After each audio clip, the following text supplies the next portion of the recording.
Les amis, j'espère que vous allez bien. Bon, ne vous faites pas de soucis.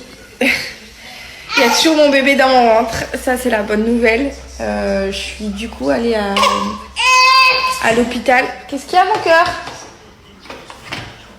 Ah, parce qu'on t'a enlevé ce que t'avais dans les mains.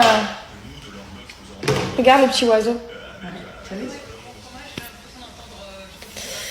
Du coup, je suis allée à l'hôpital parce que...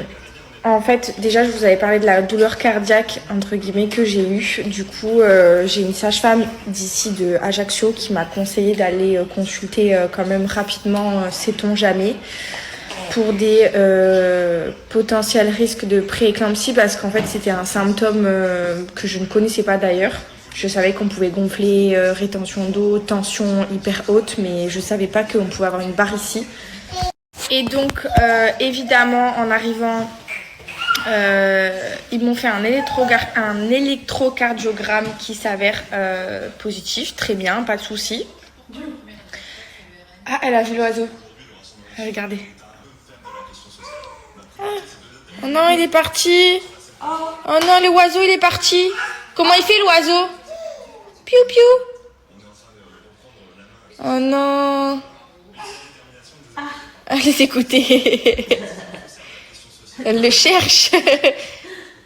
Je vais y arriver à aller jusqu'à la fin. Donc évidemment, en arrivant, on fait un monitoring qui s'est... En fait, ça allait très bien, le bébé, sauf que j'avais des contractions. Combien? Toutes les 2-3 minutes. Ouais. En fait, j'étais en contraction permanente. Et c'est vrai que là, depuis une semaine, je vais pas vous mentir, je contracte absolument, quasiment tout le temps. J'ai même des contractions qui me réveillent de douleur la nuit. Donc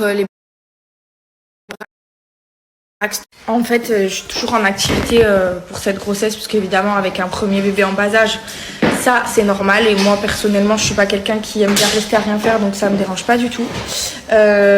Sauf que là, c'est vrai que c'est surtout de la porter en fait tout le temps. Elle fait quand même 10 kilos.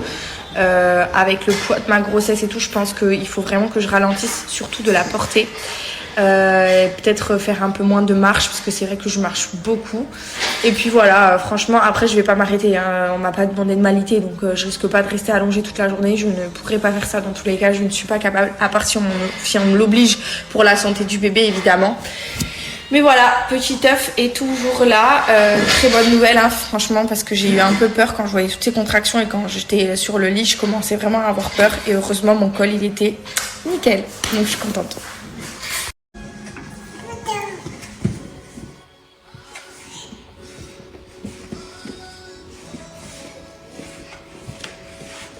Ça y est, ma fille, tu l'as vu l'oiseau? Comment il fait l'oiseau? Piou piou. Piou piou. C'est le piou piou. Elle est trop contente. Doucement, mon cœur.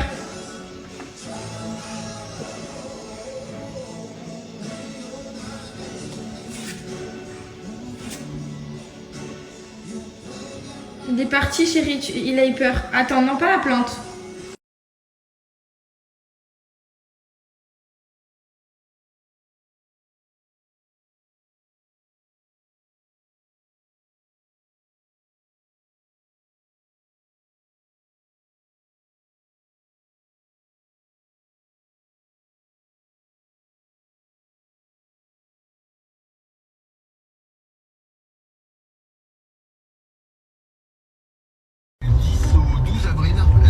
Et coucou les amis, j'espère que vous allez bien. Du coup, je vous disais que Georgia, elle est en acquisition de la position debout sans appui. Donc en fait, avant, elle savait déjà se mettre debout avec des meubles. Donc, en fait, elle réussissait à se mettre debout grâce à des meubles ou des chaises, peu importe ce qu'elle pouvait trouver. Là, elle a compris qu'en fait, elle pouvait se lever à l'aide du sol. Donc elle fait position squat et elle se met debout.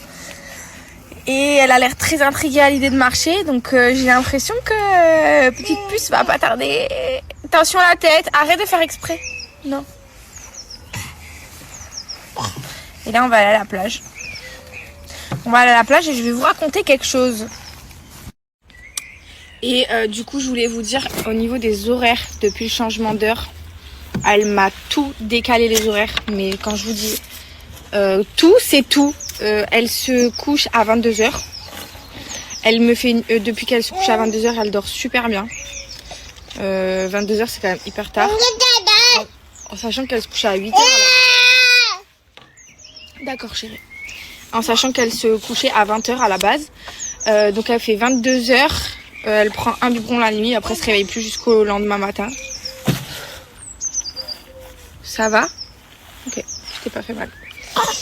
Et donc super nuit pendant 2 jours là depuis qu'elle se couche à 22. Du coup la journée elle décale la sieste vers 13h30, 14h jusqu'à 15h30, 16h. Et le matin elle me fait une petite sieste de 9 à 10. Elle est toujours un peu fatiguée entre 1h et 1h30 après. Je vous disais du coup que voilà, en fait je pense avoir un petit peu trouvé son rythme d'été, mais je me fais pas d'allusion, je me fais pas de film parce que c'est tellement aléatoire et ça change tellement tout le temps en fait que du coup je vais pas vous le cacher, je m'adapte. J'essaye de lâcher prise et je m'adapte à elle. Voilà, je me dis que je la laisse faire à son rythme et dès qu'elle est fatiguée, on va faire dodo, et si t'es pas fatiguée, c'est pas grave, on fait pas dodo. Et ça se passe plutôt bien depuis que je lâche prise, donc je vais continuer comme ça.